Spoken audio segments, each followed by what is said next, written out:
Agora a gente vai trabalhar com espécies carregadas. Professor, qual é a diferença da gente trabalhar com espécies carregadas? Você vai fazer o processo inicialmente o mesmo. Você vai pegar nitrogênio e hidrogênio, família. O nitrogênio é da 5A e o hidrogênio é da 1A. Contagem de elétrons. Nitrogênio, 5 elétrons na camada de valência, hidrogênio, 1 elétron. Multiplica pelo número de átomos de cada um. Nitrogênio só tem 1, hidrogênio tem 4. Então vai ficar 5 elétrons e 4 elétrons para o hidrogênio. Agora vai entrar o efeito da carga. A gente tem um composto carregado positivamente que é chamado de cátion. O que é um cátion? É uma espécie que perdeu elétrons. Então você vai ter que tirar elétrons. Quantos elétrons ele perde? Ele vai perder a mesma quantidade da carga. Então vai ser menos 1 elétron. Então agora a gente vai somar tudo.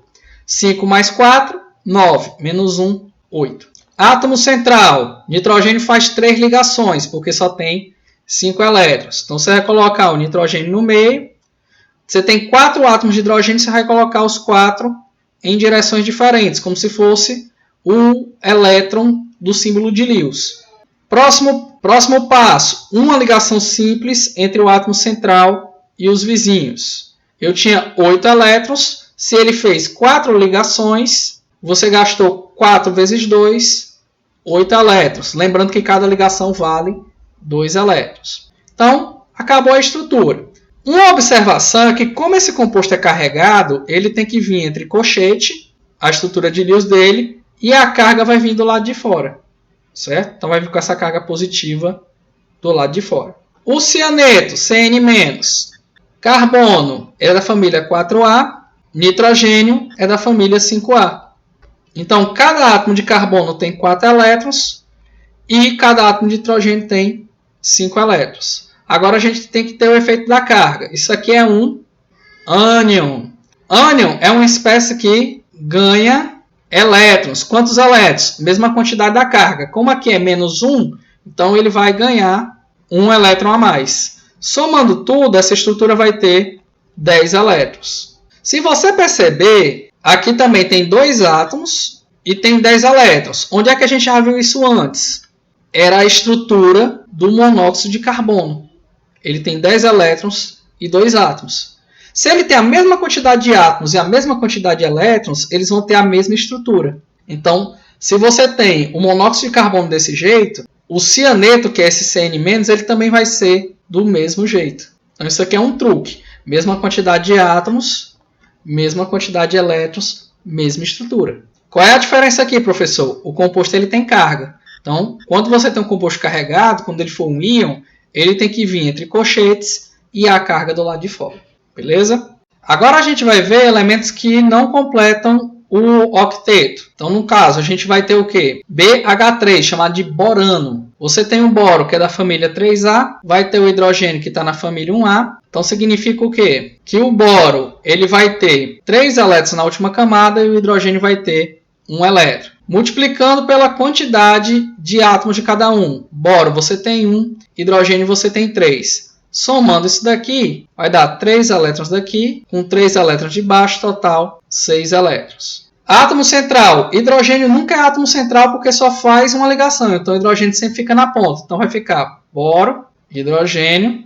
E agora a gente vai fazer uma ligação simples entre cada um. Vai ficar 1, 2, 3. A estrutura tinha que ter 6 elétrons e eu usei 3 ligações. Como cada ligação equivale a 2 elétrons, 3 vezes 2, 6 elétrons para as ligações. Sobrou nenhum. Hidrogênio está estável?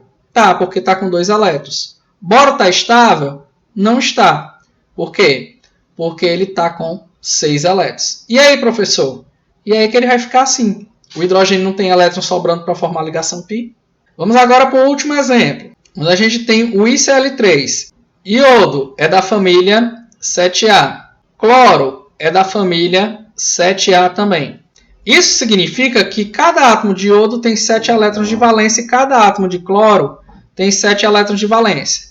Vamos multiplicar pelas quantidades. Iodo a gente tem 1 átomo e cloro a gente tem 3 átomos. Fazendo as contas de multiplicar, 7 elétrons total do iodo, 21 elétrons dos 3 átomos de cloro, total 28. Átomo central, aquele que faz maior quantidade de ligações. No caso, os dois são da mesma família. Então, aquele que aparecer só uma vez, você vai colocar ele como átomo central, que no caso é o iodo. Cloro, você vai colocar nas pontas e temos 28 elétrons para distribuir. Primeiro passo, conecte os átomos com ligações simples. Com isso aqui a gente já gastou 6 elétrons. Vai ficar 22. Próximo passo, complete o octeto de fora para dentro. Cada cloro está formando uma ligação, ou seja, já está com 2 elétrons. Então ele precisa de mais 6. Então você vai colocar 6 elétrons em cada átomo de cloro. Fazendo isso, você vai gastar 6 com 6, 12, com mais 6, 18. Então vai ficar 18 elétrons. Sobram ainda 4 elétrons para distribuir. Para onde é que vão esses elétrons? Para o átomo central. Vamos agora verificar se os elementos estão estáveis. Cloro tem 2 elétrons de ligação e ele vai ter 6 elétrons sem ligar. Então, total, 8 elétrons. Os demais átomos de cloro, eles estão na mesma condição se a gente observar aqui direito. Eles estão com 6 elétrons sem ligar e 2 participando da ligação. O iodo, ele vai estar com 3 ligações, ou seja, 6 elétrons, mais 2 pares, que são 4 elétrons. Total, 10 elétrons. Professor, pode ter 10 elétrons? Pode. Isso aqui é chamado de expansão do octeto. Legal, professor. Os átomos podem expandir o octeto? Podem. Qual é a condição? Ele tem que ser um átomo Ele tem que ser um átomo do terceiro período para baixo. Porque essa expansão de octeto ele vai utilizar orbitais D. Então, só elementos do terceiro período para baixo que tem esses orbitais para formar essas ligações extras. Então, aqui a gente está tendo um exemplo de uma espécie que é deficiente de elétrons e, portanto, ela não completa o octeto.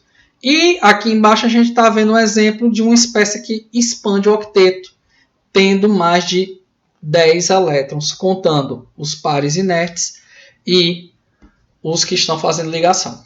Beleza? Então, com isso a gente termina a primeira parte de ligações químicas. Grande abraço e bom estudo!